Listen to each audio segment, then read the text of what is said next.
My phone vibrated across the nightstand at 5:12 a.m., knocking into the water glass hard enough to wake me. I caught it before it hit the floor and squinted at the notification. Glass House commercial. Auto second driver added. Diane Voss. For a few seconds, my mind tried to make the words mean something else. Then I opened the insurance app. The RV was moving north on Route 17, 68 miles from home. Caleb had left shortly after 1 for his solo reset. He had sworn no one else was coming. The route line ended at Laurel Bend Vineyard. I knew because 3 months earlier his mother had asked to use that exact vineyard and my company, RV, for a retreat I had refused to sponsor. Caleb hadn't borrowed the RV to get away from Diane. He had borrowed it to take her somewhere I had already told them they couldn't go. I sat on the edge of the bed while the blue dot moved another quarter inch. The bedroom still smelled faintly of his cedar deodorant.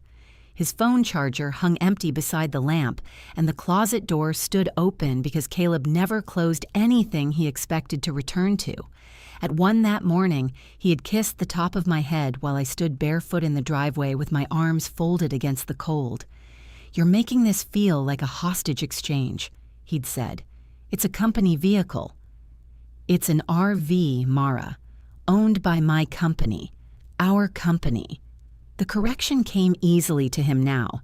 Diane had been on speakerphone because she called during every argument that was supposedly not about her. When I said Caleb could have taken his own SUV, she laughed. "Stop controlling what he drives." Caleb had muted her and given me his patient look, the one that made me feel as if I had wandered into the middle of a conversation everyone else understood. "I need 2 quiet days," he said. "No schedules, no clients, no mom. No, you asking me where the extension cord adapters went. You lost them." "I found them. In your mother's garage." "That is not the point." He promised he was going alone. He promised the RV would be back by Tuesday night, cleaned and fueled, even though Glass House needed it Thursday morning. He promised so many small, reasonable things that refusing him began to feel uglier than trusting him. Now Diane Voss was listed beneath Caleb on my insurance policy. I pressed her name. Her driver status showed active, added at 5:07. Caleb's fleet manager credentials had authorized the invitation. Diane had accepted it from her own phone. They had waited until they were almost 70 miles away. I called Caleb. The blue dot kept moving while the line rang. On the 5th ring, he answered, his voice rough and annoyed. "Is something wrong?" "You tell me. You're the one driving." A pause, then a yawn that sounded performed. "Everything's fine. I'm outside Millhaven." "I thought you were stopping at Pine Ridge." Changed my mind. To where? I don't know yet. That's sort of the beauty of a solo trip. I watched the route line point directly at Laurel Bend. Sounds freeing. "Are you checking the tracker?" "It's insured commercially. Of course I'm checking the tracker." "Mara." "What?" "You said I could take it." I did. Silence filled with road noise, not enough to tell me who was driving, but enough to make me picture Diane behind the wheel, both hands high and tight, her sunglasses already on before sunrise. Caleb lowered his voice. "Please don't spend the next 2 days supervising me from bed." "I won't. Thank you. Drive safely." He hung up without saying he loved me. I stayed there until the screen dimmed. On my dresser, beside a bowl of loose buttons and receipts, lay the spare RV key. Its green glass fob caught the blue light from my phone. Caleb had given me that fob 4 years earlier, after Glass House booked its first event that paid more than the cost of putting it on. Back then, the company consisted of me, 2 folding tables, borrowed vases, and a rented cargo van that smelled like wet dog. He found the piece of green glass in a gift shop and had Mile 1 stamped into the brass ring. "Every empire needs a ceremonial key," he'd said. "We rent the van." Then this is the ceremonial key to Avis. I'd laughed until I cried, mostly because I'd been awake for 31 hours. When we bought the RV 2 years later, I moved the fob to its spare key. It was too heavy to hang from the ignition without knocking against the dashboard, so the main key had a plain black tag. The green one stayed with me. I closed my fingers around it now. The glass was smooth except for one chipped edge. At 6:15, I dressed and drove to the glasshouse garage. The building had once been a plumbing supply warehouse. We kept the office warm, but the garage held cold like a grudge. When I opened the side door, the empty RV bay looked enormous. A pale rectangle remained on the concrete where the vehicle had shielded the floor from dust. The rolling rack of cream robes was missing. So were 3 storage bins labeled Laurel, Welcome Sets. I stood beneath the fluorescent lights trying to remember when those bins had moved. They belonged to Laurel Wren, our Thursday client, whose first name had nothing to do with Laurel Bend Vineyard and had apparently made it very easy for someone to hide them in plain sight. The office door opened behind me. Lena Ortiz came in carrying a paper cup and a breakfast sandwich wrapped in foil. She wore a camel coat over purple scrubs because she helped her partner at their physical therapy clinic before coming to Glasshouse 3 mornings a week. "You're here offensively early," she said. "Where's the land yacht?" Caleb took it. She stopped unwrapping the sandwich. "For the roof seal?" "What roof seal?" Lena looked toward the empty bay, then back at me. "He blocked it out for maintenance. Sunday through Tuesday." She set her coffee down. "I thought you knew." "Show me." She followed me into the office. My desk faced the glass wall overlooking the garage. Caleb's desk sat perpendicular to mine, close enough for us to hand papers back and forth without standing. He had left a yellow legal pad centered beside his keyboard. The top page read Tuesday in block letters, followed by a list that included call propane vendor and pick up Mara's dry cleaning. My anger stumbled over that last item. Caleb could deceive me in an insured vehicle while remembering the blue dress I needed altered for Thursday. He was never inconsiderate in a simple way. Lena logged into the scheduling system. A gray maintenance bar covered the RV from midnight Sunday through 8 Tuesday evening. Who entered it? She clicked the record. CVOSS, Friday at 11:43 p.m. Friday night, Caleb and I had eaten takeout noodles at these desks while reconciling vendor invoices. He had complained that the chili oil tasted like melted crayons. At 11:40, I had gone to the restroom. 3 minutes was all he'd needed. Lena leaned back. Did something happen? I could have told her. Instead, I asked, did he mention where the seal work was being done? No, I assumed Mobile Fleet because they come here. She studied my face. Mara. Can you check whether Thursday's welcome sets were moved? I helped him load them yesterday. My hand tightened around the back of Caleb's chair. He said Laurel approved an early staging test. He wanted to make sure the cabinets wouldn't rattle. Did he take the champagne? No, just robes, toiletry boxes, candles, the new carafes. Lena's eyes narrowed. Why would he need robes for a roof seal? That's a fair question. Are you going to tell me what's happening? I will when I know. She didn't like that answer. Lena had worked with Caleb longer than she had worked with me. He hired her, trained her, and kept a jar of the ginger candies she liked in his bottom drawer. When her car died in our parking lot, he spent 2 hours under the hood in dress pants and ruined both knees. He wouldn't take client inventory without clearing it, she said. He entered a fake maintenance block.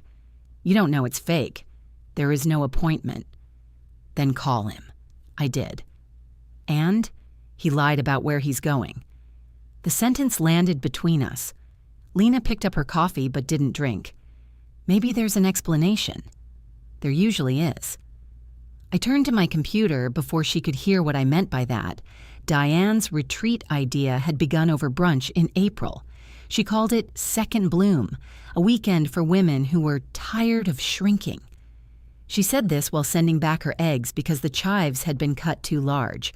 Laurel Bend belonged to her friend Francine, who had recently converted an old vineyard into guest cottages and an event lawn.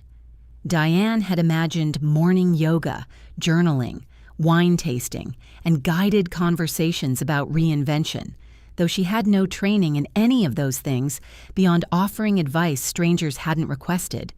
She wanted the glass house RV parked beside the vines as a dressing lounge and hospitality suite. "I'll pay for fuel," she told me. "It isn't available for personal rentals." "It's not personal, I'm charging. That makes it commercial. Even better, it makes Glass House responsible." Caleb buttered the same corner of his toast for nearly a minute. Diane smiled at me, as if my objections were decorative. "You lend it to brides. Clients contract with us. Our staff operates it. There are permits, inventory controls, insurance requirements. So add those. I'm not creating a new service for one weekend. One weekend is how you find out if something works." "No." Caleb finally set down his knife. "Maybe we should hear the numbers." I looked at him. He shrugged. "Hearing isn't agreeing." Diane's smile widened. I paid for brunch and spent the ride home explaining to Caleb why his mother heard every maybe as a promise. He said I was treating Diane like a burglar for asking to borrow a room on wheels. I said she wasn't asking to borrow it. She was asking me to take responsibility for whatever she decided to do inside it. Caleb had stared out the passenger window. "Sometimes you make generosity sound like a compliance issue. Now, in the office, I opened our business card account. There were 7 pending charges I didn't recognize. Home Hearth, $486.22. Savory Table Catering, $790. A wine merchant, a print shop, a linen rental company, and 2 charges from Laurel Bend Vineyard. One for $1,200, another for $3,600. I heard Lena move closer. "What are those?" "I don't know yet. Caleb has that card." "I'm aware. He uses it for operations. I'm aware of that, too." My voice came out sharper than she deserved. Lena stepped back. "Sorry," I said. She folded the foil around her untouched sandwich. "I'm going to check the inventory room." I let her go. The insurance company opened at 7. At 7:01, I reached a representative named George, who sounded as though he had already apologized to 40 people that morning. I gave him the policy number and asked how Diane had been added. "Invitation from an authorized fleet manager," he said. "Accepted at 5:07 Eastern. Does that mean she's covered?" "There's provisional status while underwriting reviews her information." "Can I remove her?" "As the policy owner, yes. If I do it while the vehicle is moving?" George hesitated. "I'd advise against altering coverage until the vehicle is safely parked. So she could be driving my RV right now under provisional coverage I never approved." The manager who invited her had authority on the account. I looked at Caleb's empty chair. Had. George helped me reduce Caleb from fleet administrator to driver. I changed the primary password, turned on owner confirmation for future invitations, and requested a complete activity log. Then I opened our fuel account and froze both cards assigned to the RV. It felt disappointingly ordinary. 3 clicks. No alarm, no grand sense of justice. Just gray buttons turning red. At 7:38, the RV stopped at a gas station 9 miles south of Laurel Bend. My phone rang less than a minute later. "Caleb." I let it ring twice. "Morning," I said. "The fuel card isn't working." "Did you try it again?" "Obviously. Then it must be frozen." A beat passed. "Why would it be frozen?" "I don't know. That's sort of the beauty of a solo trip." His breathing changed. Behind him, faint but unmistakable, Diane said, "Ask her if she did this on purpose." Caleb covered the phone too late. I turned toward the glass wall. Lena stood in the inventory room across the garage, counting empty shelves. "Your mother sounds good," I said. "Mara. You swore no one else was coming." "She joined me this morning. The insurance app says she joined you at 5:07. She needed to be listed if she was going to drive. That was the responsible thing to do." The sentence was so perfectly Caleb that I almost laughed. He could place a napkin over a lie and call it table manners. "Where are you going?" "We're already out here. Let's talk when everyone's calm." "I'm calm." That isn't the same as being reasonable. Diane said something I couldn't make out. Caleb lowered his voice. "Unfreeze the card, please." "No. You authorized the trip. I authorized you to take the RV alone. I'll pay back the gas. Then pay for it now. We're at a rural station and their card reader keeps rejecting my debit card. How unfortunate. Mara, this is my mother. Yes, the insurance app cleared that up for me. He hung up. My hands were shaking, though my voice hadn't. I placed the phone carefully beside the keyboard. A new email arrived from the RV's onboard system. Motion event available. The interior camera recorded automatically when its housing registered an impact or hard turn. Usually the clips showed a cabinet popping open or a flower crate sliding across the floor. I opened it. The video began with a jolt. Morning light flashed across the windshield. Diane sat behind the wheel wearing a cream scarf printed with tiny green leaves. Caleb leaned over the passenger seat, pointing toward the dashboard. "Easy," he said. "She pulls to the right." Diane smiled, thrilled and nervous. Mara would have a stroke if she could see me. No, she wouldn't. She thinks I can't handle anything bigger than a shopping cart. Just keep it centered. The RV swayed. A cabinet door swung open behind them. For 3 seconds, the camera showed the missing cream robes, the Laurel welcome boxes, and a stack of glossy green folders tied with white ribbon. One slid onto the floor and opened. On the cover in gold letters were the words, "Second Bloom at Laurel Bend." Beneath them sat the Glass House logo. I watched it twice. The second time, I paused on the folder and enlarged the image until the letters broke into pixels. The Glass House logo was ours. The narrow gold G, the greenhouse roofline, the tiny open door I had drawn on a napkin while Caleb and I waited for a delayed flight. The folders weren't ours. I saved the clip to the company drive, emailed a copy to my private account, and downloaded it to my phone. Then I took screenshots of the insurance notice, the route, and Diane's driver status. Lena came back carrying a clipboard. 6 robes, all 3 welcome bins, 12 carafes, 2 cases of the rosemary candles, and the folding teak bar. She looked through the glass at me. The bar isn't on camera checkout. I turned my monitor toward her. She watched Diane take the curve too fast. When the folder fell, Lena leaned closer. "What is Second Bloom?" Diane's retreat. The clip ended. Lena kept staring at the black screen. Did Caleb make those? I don't know. He does have the logo files. He has everything. That sounded dramatic, but it was mostly true. Caleb knew the password to the scheduling system and which florist would extend credit without asking. He knew the garage alarm code, the hidden cabinet where I kept backup checks, the name of every client's dog, and which of our 2 printers jammed if you loaded more than 30 sheets. Lena pulled over his chair and sat. Maybe he thought you'd agreed. He was sitting beside me when I said no. Maybe he thought you'd changed your mind. He told me he was going alone. Her mouth tightened. I'm not defending that. You're trying pretty hard. I'm trying to understand why he would do something this stupid. Let me know when you figure it out. I opened the Thursday client file. Laurel Wren's event was a 20th anniversary dinner at a restored farmhouse outside Grover. 70 guests, 6 vendors, 1 chef with a hatred of extension cords, and a weather forecast that changed every 15 minutes. The RV was supposed to serve as a private dressing room and backup kitchen. The welcome boxes inside it held engraved gifts Laurel's guests had paid for. I called her before fear could turn into delay. Please tell me you're not calling about rain, Laurel said. I've decided weather is a personal attack. It's not rain. That pause was worse than rain. I need to replace part of your welcome inventory. It was removed from our facility without authorization. The words felt stiff and corporate in my mouth. Removed how? I'm still determining that. Nothing custom has been distributed, and I have the order records. I can recreate everything before Thursday. Is my event secure? Yes. It was the only answer she could afford to hear. Laurel exhaled. Then recreate it. I don't need the family version. What? The part where you explain which cousin borrowed the candles. I have cousins.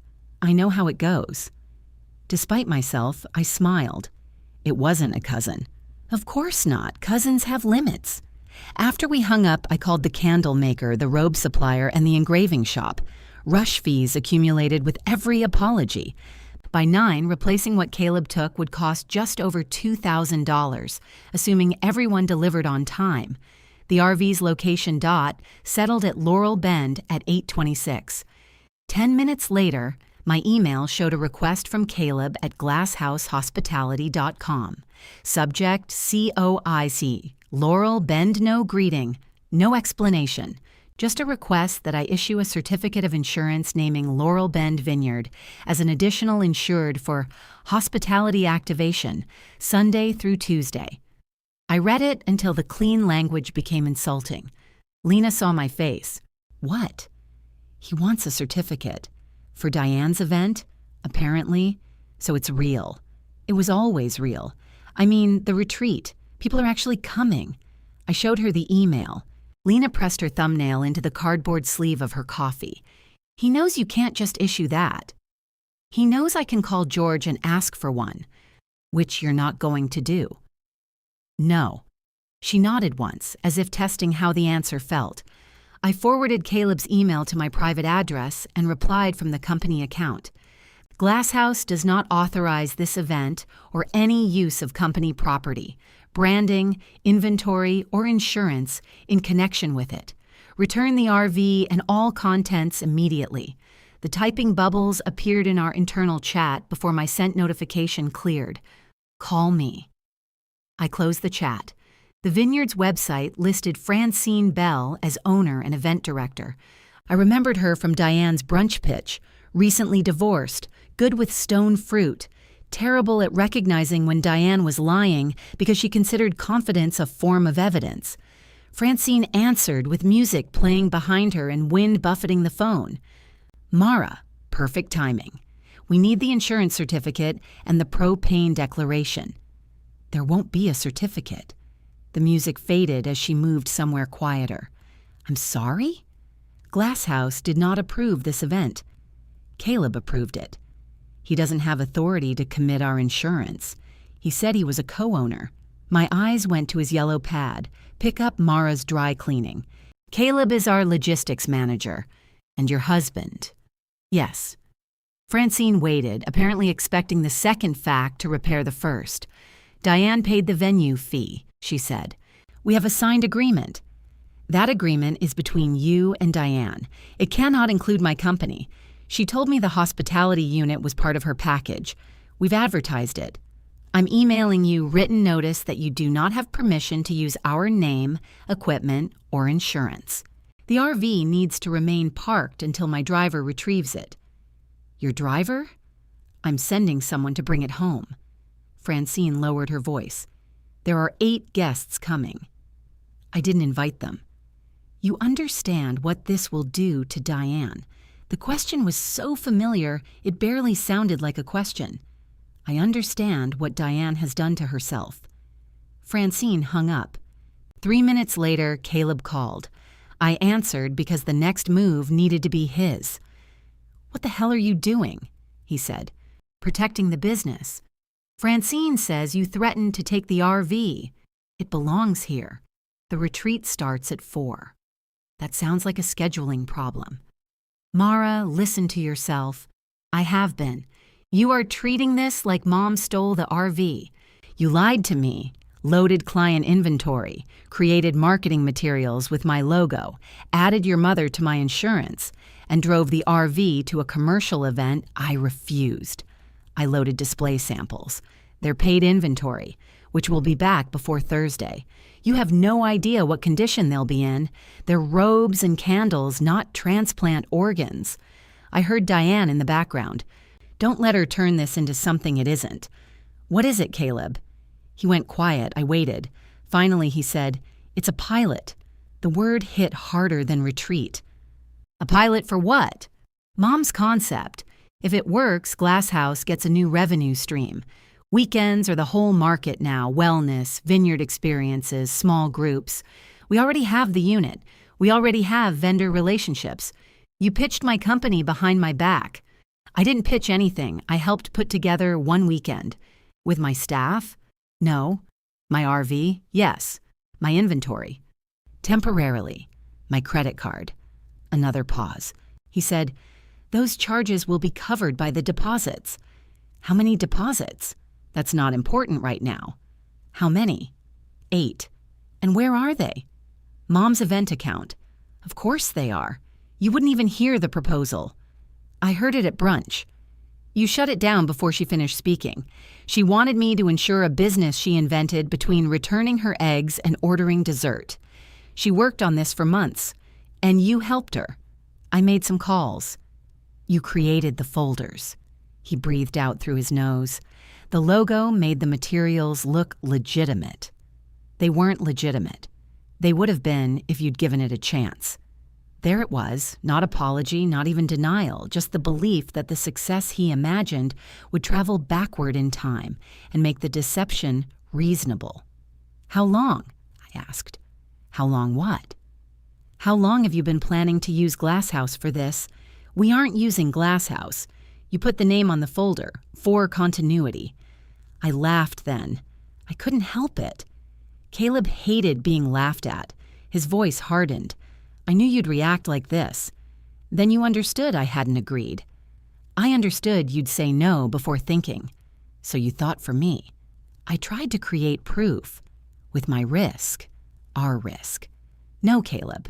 Your mother gets the deposits. You get to be the man who rescued her idea. Glasshouse gets the liability. You get a proven product. I already have a business. Diane said, louder, "Give me the phone." There was muffled movement, and then her voice arrived clear and bright. "Mara, this is getting embarrassing. For you. For everyone." Francine is beside herself. Francine will recover. You have always resented that Caleb and I can build things together. I looked around the office Caleb and I had built together. His jacket hung behind the door. His handwriting covered the whiteboard. A chipped mug Diane had given him sat in the drying rack with "World's Most Patient Man" printed across it. What have you built together, Diane? This weekend, for one thing. You built it with my vehicle, my insurance, my inventory, my vendors, my logo, and my credit. We were going to reimburse every penny. Then why didn't you rent an RV? The right kind costs a fortune. Yes.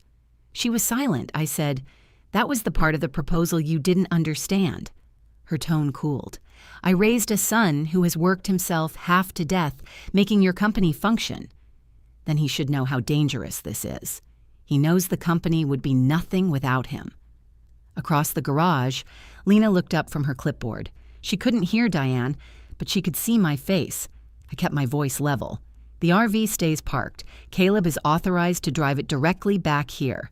You are no longer an approved driver." "You can't strand me. You're at a vineyard with guest cottages. You are punishing me because I didn't ask prettily enough. You asked. I said no. You took it anyway. You let your husband drive away in it." I did. He told me he was alone. Diane gave the phone back so abruptly I heard it strike Caleb's hand. He said, "You removed her from the insurance?" "While the RV was parked. She needs to drive during the weekend. She won't. You don't get to make every decision. For the vehicle titled to Glasshouse Hospitality, I do. We are married. That doesn't make your mother an employee." He lowered his voice. "If you pull the RV now, she has to refund everyone. Then she should start. I'm asking you to let us finish the weekend. No. Mara, bring it home. We'll talk tonight. You'll bring it home now." He ended the call. For the next hour, the blue dot didn't move. I contacted Rafi Mendoza, a licensed commercial driver we used when Caleb was unavailable. Rafi asked no questions beyond the address and whether the keys would be waiting. "The primary key is with Caleb," I said. "I'll meet you there with the spare." Lena turned from the supply cabinet. "You're going?" "I'm not sending Rafi into a family argument alone." "I can come." "You have the Wren replacements." "So do you." "I need you here." She wiped her palms down the front of her coat. "Caleb hired me." "I know. He was good to me." "I know that too." "I'm not saying this is okay. You keep saying that right before explaining why he might have done it." Her eyes flashed. "Because people aren't one thing, Mara." "I know. That's what makes this expensive." She stared at me. then pulled the inventory sheet off her clipboard. "I'll handle the replacement orders." "Thank you." That isn't me choosing sides. I didn't ask you to, but we both knew a workplace with two people claiming authority would eventually make the choice for her. At noon, the location dot moved from the service lot to the vineyard's event lawn. Francine emailed to say the RV could remain parked as a private courtesy vehicle, but could not be used for paid hospitality without the certificate. I replied that there was no private courtesy arrangement and repeated the pickup time. At 2:10, Caleb sent a photograph. Diane stood outside the RV beside a chalkboard reading, "Welcome Second Bloom." She wore the green scarf from the camera clip and held a tray of sparkling water. Behind her, the RV door was closed. His message said, "Guests are arriving. Don't do this to her." I saved the photograph. Then I drove to meet Rafi. Laurel Bend was 90 minutes away through flat winter fields and bare orchards. I placed the green glass key in the cup holder, where it clicked against the plastic every time I turned. Rafi waited at a diner near the highway in a navy work jacket, drinking coffee from a mug the size of a flower pot. We left his car there and continued in mine. "You want me to drive it straight to the garage?" he asked. "Yes. If somebody refuses to hand it over, I have the spare." He glanced at the green fob. "Hard to lose that one." That was the idea. We reached Laurel Bend just after 4. The vineyard gate stood open. A wooden arrow directed Second Bloom guests toward the cottages. The event lawn was empty.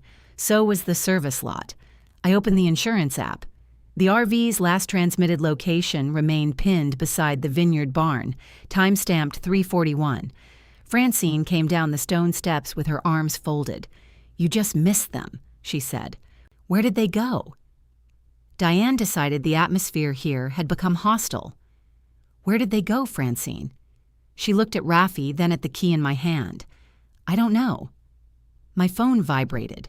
A charge had posted against our joint checking account for $1,840. Hollow Creek Private Campground. Rafi read the name over my shoulder. "That's 40 minutes west." I looked back at the empty lawn. Caleb hadn't brought the RV home. He had hidden it from me. I put the car in reverse. Francine stepped closer. "Mara, if you go after them angry, you'll make this worse." They took my vehicle. "Caleb is your husband. That has been mentioned. He said this was a disagreement between owners. Then he lied to you twice." Her confidence flickered. Behind her, an employee began erasing Second Bloom from the welcome board. Rafi waited until we passed through the vineyard gate before speaking. "You want my professional opinion?" "Yes. Don't take the RV if anybody's been drinking. It's 4 in the afternoon. At a retreat that booked a vineyard. Fair." Hollow Creek's sign promised luxury in the quiet places.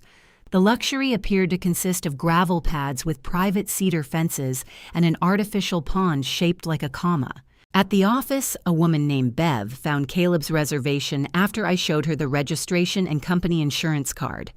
"Site 28, she said. 3 nights. He paid $1,800 for 3 nights.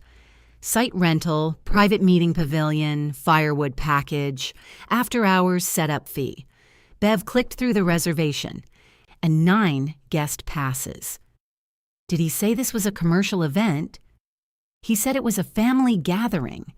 Rafi made a small sound that could have meant anything. I asked Bev to note that Glass House had not authorized commercial use of the vehicle. She became much less friendly once paper entered the conversation. "You'll need to resolve ownership issues among yourselves." There is no ownership issue. There always is when people arrive with drivers and documents. Site 28 sat at the far edge of the campground. The RV was backed against a cedar fence, its green and gold glasshouse logo visible through strings of battery-powered lights. Diane had arranged our teak bar beneath the extended awning. 6 women stood around it holding stemless glasses. The cream robes hung on hooks along the fence. One woman was wearing hers. Caleb came around the front of the RV before I parked. His face had the fixed, alert look he got when a vendor delivered the wrong number of chairs. Why did you come here? To retrieve the RV. I told you we'd talk tonight. You moved it after I gave written instructions to leave it parked. Francine was making everyone uncomfortable. I'm sure Francine suffered. He glanced at Rafi. Who's this? Rafi. You've met. Caleb knew perfectly well who Rafi was. He had hired him for 2 winery weddings the previous fall. Rafi held out a hand anyway. Caleb ignored it. Diane appeared beneath the awning in a long cream sweater, carrying a stack of green folders. This is inappropriate, she said. One of the guests looked over. Diane lowered her voice without lowering its force. These women paid for peace. They paid you, I said, not Glasshouse. We are in the middle of an exercise. What kind? Releasing the need to control outcomes. Rafi coughed into his fist. Caleb stepped between me and the RV door. You're not taking it tonight. I have a licensed driver, and I'm responsible for getting Mom and her guests through the weekend. You're responsible for returning company property. I'm the operations manager. Not for this event. I've run every Glasshouse event for 2 years. That doesn't let you invent one. His jaw worked. You think because your name is on the documents, nothing I do counts. There was enough truth in that to hurt, which made me angrier. You left your sales job because you hated it. I left because you needed help, and I paid you. You paid me less than the job I left. We agreed on the salary. We agreed because the company couldn't afford more. I built the systems you use to tell me I have no authority. You have authority to do your job. You don't have authority to use company assets for your mother's business. Everything becomes a policy when you don't want to say what you actually feel. What do I actually feel? That you can't stand seeing me make something happen without your permission. I looked past him at our robes, our bar, our logo, our RV. Show me the part you made happen without my property. Diane came closer. The program is mine. Then run it without Glasshouse. I will once it's established. That was Diane's whole philosophy in 9 words. Boundaries were obstacles other people maintained until she became strong enough to call them selfish. A guest approached us, still wearing the robe. She had silver hair cut bluntly at her chin and a green folder tucked under one arm. Diane, is everything okay? Perfect, Gwen. This is my daughter-in-law, Mara. She owns the hospitality company. Gwen looked at the logo on the RV. Oh, I thought Caleb owned it. He helps operate it, I said. Caleb's face changed. Diane smiled too quickly. Glasshouse is a family enterprise. Did you contract with Glasshouse? I asked Gwen. I paid second bloom. For what? Mara, Caleb warned. Gwen looked between us. Lodging, the sessions, meals, vineyard activities, and use of the mobile spa lounge. I turned to Diane. Mobile spa lounge? It's descriptive. There is no spa equipment in that RV. We brought massage mats. On my client's robes?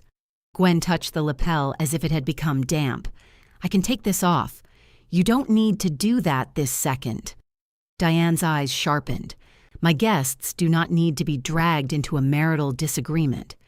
You put my company name on their folders. Mara, Caleb said, quieter now, go home. It was the way he said it that stopped me. Not pleading, not embarrassed, proprietary. He had stood in my vehicle, behind my logo, beside his mother's guests, and told me to leave. I took the green glass key from my pocket. Caleb glanced down at it, then back at me. You changed the door code, I said, for guest privacy. I inserted the key into the exterior lock. It turned, but the door caught against the deadbolt from inside. Open it. No, I need to inspect the vehicle, not while guests are using it. You don't get to deny me access, and you don't get to storm through while people are changing. The awning snapped in a gust. Everyone looked up. Rafi stepped beside me. He's right about one thing. We shouldn't move the unit until it's cleared. Too many people, too many cars, and I don't know what they've loaded. Caleb seized on that. Thank you. That wasn't support, Rafi said. That was safety. I photographed the site, the robes, the bar, and the open awning. Diane moved in front of the chalkboard. Do not take my picture. I'm documenting company property. You're enjoying this. No, Diane, that's the difference between us. Her face went still. I emailed Caleb, Diane, Francine, Bev, and the insurance representative from my phone. I stated that the RV, inventory, logo, and staff resources were unauthorized, that only Caleb remained approved to drive, and that he was directed to return the vehicle to the garage by 9 the next morning. Caleb read the email while standing 5 feet away. Or what? He asked. Don't make me answer that here. You drove here with a professional driver and threatened my mother in front of her guests. I told you to return an RV. You froze the cards. You used them without authorization. Our emergency account paid for this site. I saw. I'll replace it. With the deposits? Yes. Your mother's deposits? His eyes flicked toward Diane. He hadn't thought far enough to know whose money he was promising twice. I left before my anger made a decision for me. Rafi drove us back to his car. The green key sat in my palm the entire way, warmed by my grip. You could report it stolen, he said. Caleb had permission to take it. He doesn't have permission now. The insurer will ask whether I gave him the key. The campground will say it's a marital dispute. By the time anyone sorts out the words, Diane will have served breakfast. Rafi nodded. Then make your words very clear. At home, Caleb's things occupied every room without him.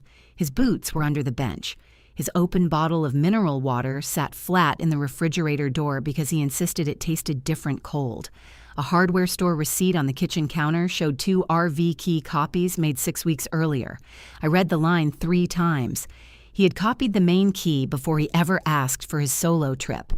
One copy was probably the key he carried now. I didn't know where the second was. I photographed the receipt and left it where I found it. At 8:20, I received the insurance activity log from George. Caleb had first attempted to invite Diane as a driver 6 weeks earlier, the same day as the key copies. Underwriting had rejected the invitation because her license image was blurry. He tried again 2 weeks later. That attempt expired when she failed to accept it. The successful invitation at dawn hadn't been spontaneous. It was simply the first one they completed correctly. I sent the logs to my private email and called Laurel Wren.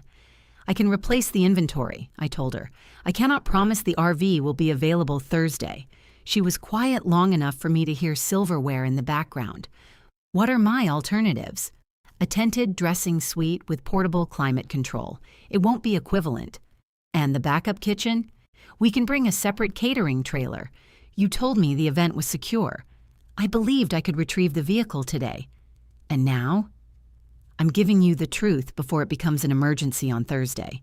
Laurel sighed. My husband wanted to hold this dinner in our backyard. I'm sorry. I'm not blaming you for my husband. A laugh escaped me, then broke in the middle. She heard it. Let me talk to him, she said. Don't spend more money until I call tomorrow. At 11:43, the onboard camera sent another motion event. Wind shook the RV. The awning fabric bucked above the side window. Gwen stood outside with one hand on the extension switch, while Diane called directions from beneath it. Keep going, Diane shouted. The awning arm twisted. There was a metallic crack, followed by screaming. Not injured screaming, startled screaming, and the camera jolted as one side of the awning collapsed onto the teak bar. The feed ended. I called Caleb. No answer. I called again. He texted. Everyone is fine, minor damage, I'll handle it. I typed 3 different replies and deleted them all. At 7 the next morning, the RV still hadn't moved. Lena was waiting when I reached the office. She wore yesterday's coat and had 4 printed schedule pages spread across my desk. I couldn't sleep, she said. She pointed to 3 gray maintenance blocks, one in September, one in October, and one in November. Caleb had entered all of them late at night. Each covered a full weekend. I checked the vendor notes, Lena said. He requested tentative holds for catering and linens.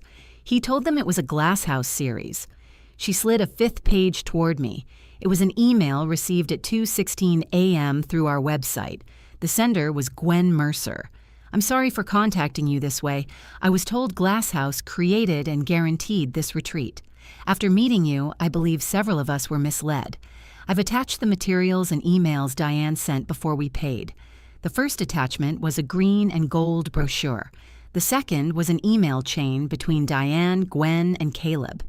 Caleb's signature appeared at the bottom of every message. Caleb Voss, co-founder, Glass House Hospitality. Lena stood across from me, pale and exhausted. "I didn't know," she said. I looked at the 3 future weekends he had already taken from my calendar. Neither did I. Lena put both hands on the edge of my desk. "I can call the vendors," she said. "Find out what else he reserved. Use my office phone. Don't email from the company system yet. You think he's reading it?" "I think he's been writing from it." I removed Caleb's access while she called. Email, scheduling, vendor portal, garage alarm, fuel accounts. Every system asked whether I was sure. One warned that deactivating him might disrupt current workflows. It did. Within 10 minutes, my phone lit up with Caleb's name. "You locked me out." "Yes. I need the reservation schedule. You need to return the RV. I'm trying to organize the drive back. You know the address? The awning has to be secured first. Call a mobile repair service with your own card. This is company equipment. It was damaged during an unauthorized event." He stopped talking. I looked at Gwen's email chain. 2 months earlier, she had asked whether Glass House stood behind Second Bloom if Diane canceled. Caleb replied that all programs were protected by our established hospitality infrastructure. "You guaranteed the retreat," I said. "What?" "In writing. You represented yourself as co-founder." "I helped found it. You joined 2 years after I started it. I was there before you had employees. You came to events and carried boxes. I built your operation. You helped build it. You didn't acquire the right to give it away." His voice dropped. "So that's what I am? Help?" Lena stopped dialing and looked toward me. "I'm not doing this over the phone." "Convenient. Bring the RV back by noon. We have sessions scheduled until 4. The retreat is over. You don't get to decide that." "I'm not deciding anything about Second Bloom. I'm deciding where the Glass House RV goes." He laughed once, without humor. "You always know how to make a marriage sound like an employee handbook. And you always know how to make your mother's wants sound like marital vows." He hung up. At 8:30, Laurel Wren called. "My husband and I talked," she said. "We can work with the trailer, but I need you to tell me something honestly. Will you be present Thursday, or will you be dealing with this?" The question cut through every backup plan I had assembled. "I'll be dealing with it." "Then we should postpone." Her dinner marked the date she and her husband had opened their first restaurant together. Postponing it made the whole event ornamental. She knew it, and I knew it. "I'll refund you in full," I said. "You've already ordered things. That isn't your responsibility." "I'm not asking you to punish yourself. I'm not. I'm making sure my internal failure doesn't become your event." Laurel was quiet. "Call me when your house is in order," she said. "Business house. I'm staying out of the other one." When we hung up, I processed a refund large enough to make my stomach clench. Then I paid rush cancellation fees to the replacement vendors. Glass House would survive it, but survival and pain were not opposites. Lena watched the refund confirmation appear. "That was our biggest event this month." "I know. If Caleb hadn't, I know." She turned away, pressing her lips together. The vendor calls uncovered tentative reservations for 3 more retreats. Diane had requested 80 robes embroidered with Second Bloom, custom journals, portable massage tables, and a branded canopy. Caleb had persuaded 2 vendors to hold pricing by saying Glass House expected a 12-week series the following year. "He didn't order all of it," Lena said. "No, he just made my name responsible for his confidence." At 9:15, I called George and formally reported the unauthorized commercial use and awning damage. I sent him the camera clips, written notice, driver history, and photographs from Hollow Creek. He was careful with every word. "Coverage for the physical damage will need review. Based on what you provided, there may be an exclusion, meaning Glass House pays, potentially. What about getting the vehicle back? Insurance can document permissions. We don't repossess vehicles. I understand. I called the county's non-emergency number next. The deputy who returned my call listened, asked whether Caleb originally had permission to take the RV, and told me what I already suspected. With a spouse, an employee relationship, and conflicting statements, an immediate theft complaint would be complicated. He suggested I send explicit written revocation and call again if Caleb refused to return it. Words made clear. I emailed Caleb a final notice. His authorization to possess or use the RV ended at noon. Diane had none. If the vehicle was not returned, I would provide the title, communications, GPS records, and insurance report to the county. He called at 11:48. "You're really going to report me?" "I'm asking you to return something that isn't yours. You gave it to me for a solo trip." "You keep saying that like I took a stranger. You took the one person I specifically asked about." "I never said specifically. I closed my eyes. That was Caleb at his worst, not a liar exactly, an editor. He trimmed conversations until he could live inside the version that remained." "You said no, Mom," I told him. "You listed her with no schedules and no clients." "I was angry. You swore no one else was coming." "I was trying to get out of the driveway without another interrogation." "You mean you were trying to leave before I could stop you?" He breathed into the phone. In the background, something metallic scraped. "We'll be there by 2, he said. "No more guests inside. The event is already ruined." "Good. Then there's nothing keeping you." The RV pulled into the Glass House lot at 2:37. I watched from the office as it moved through the gate. The damaged awning had been tied against the side with orange cargo straps. One arm bent outward like a broken elbow. Mud covered the lower panels. The Glass House logo was streaked with something dark and sticky. Caleb parked in the empty bay. Diane's car followed. Lena stood beside me. Raffi waited downstairs near the garage door. I had asked him to inspect the RV before anyone removed anything. On the conference table lay the insurance logs, camera stills, receipts, Gwen's emails, the fake maintenance orders, the future schedule blocks, and an itemized list of missing and damaged inventory. Caleb entered first, carrying the plain black RV key. Diane came behind him with the green folders in a cardboard wine box. "There," she said, setting it down, "your precious brochures." "The brochures were yours." "You know what I mean." Caleb placed the key on the table. "Can we do this at home?" "No." "Mary, you used company systems to misrepresent your authority. This conversation belongs here." He noticed the papers. "You made a trial." "I made a record." Diane pulled out a chair. "I would like to see any document with my name on it." "You can start with the bill." I slid the itemized sheet toward her. Replacement inventory, fuel, campground charge, cleaning, teak bar repair, preliminary awning estimate, unauthorized card purchases. The total did not include Laurel's refund or the revenue Glass House lost by canceling. Diane read the figure and laughed. "That's absurd." "The receipts are attached." "The awning was an accident. During your event. It was already sticking." "It wasn't. Gwen pushed the button too far." "You told her to. You were spying on us. The camera records motion events. You knew it was there." Caleb pulled out the chair beside her but remained standing. "I'll cover the awning." "With what?" "My salary. You're no longer employed by Glass House." The room changed. Even Diane stopped moving. Caleb looked at Lena. Maybe he expected her to translate my words into something less real. She didn't. "You can't fire me in the middle of a marital argument," he said. "This isn't for arguing with me. It's for falsifying records, making unauthorized commitments, misusing business funds, and taking client inventory after I refuse the event. You're firing your husband. I'm firing my logistics manager. What happens to us?" I slid the termination letter across the table. That depends on whether you can tell the difference. His mouth opened, then closed. Rafi came in carrying the folding teak bar. One leg hung loose.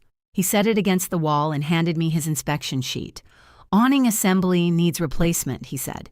There's wine in the water inlet compartment, 2 cabinet latches are broken, and the rear upholstery has a heat mark. Somebody set a candle on it. Diane looked offended. Those were flameless candles. Not all of them, Rafi said. Caleb rubbed both hands over his face. Can everyone give us a minute? No, I said. Mara, please. You've had months of minutes with Diane. You had 6 weeks after copying the keys. You had the entire drive north. You used every one of them to decide what I could be told after it was too late. His hands fell. You found the receipt? Yes. I copied the key because we needed backups. Why didn't you log them? He had no answer. I removed the green glass key from my pocket and set it beside the black one. Caleb stared at it. You remember when you gave me this? I asked. Of course. You said it was the first mile. It was. I believed that meant we were building something together. We were. No, I was building it. You were deciding who else deserved pieces. Diane pushed back her chair. This is melodramatic. You asked your son to lie to his wife so you could feel like a business owner. I asked my son to believe in me. He could have believed in you with his own car, his own credit, and his own job. You never wanted me near Glasshouse. I didn't hire you. You made sure of that. Caleb finally sat. He looked exhausted now, older than he had in the driveway 2 nights earlier. Mom's shop closed, he said. She needed something. So you gave her me.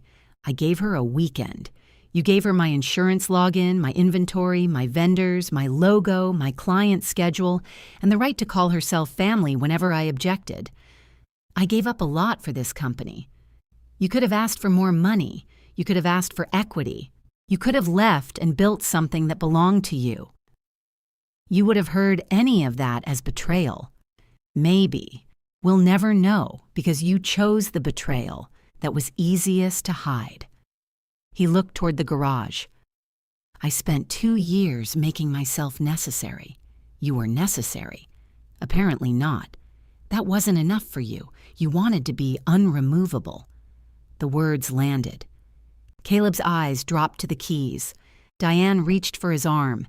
He moved it before she touched him. It was the first time I had seen him refuse her anything. I gave him a second envelope containing a printout of the joint account withdrawal, a list of company property to return, and the information for a mediator. I've moved my income into an individual account, I said.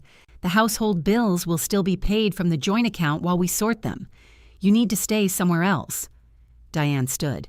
He can stay with me. Caleb gave her a long look. Of course he can, he said. They left separately. Diane carried the wine box. Caleb carried his jacket and nothing else. Lena waited until their cars cleared the gate. Do you want me to change the alarm code? Yes, already did. She handed me the new number on a sticky note. Diane refunded Gwen within a week. The others took longer. She sold the journals, massage mats, and unused linens to cover part of what she owed Glasshouse.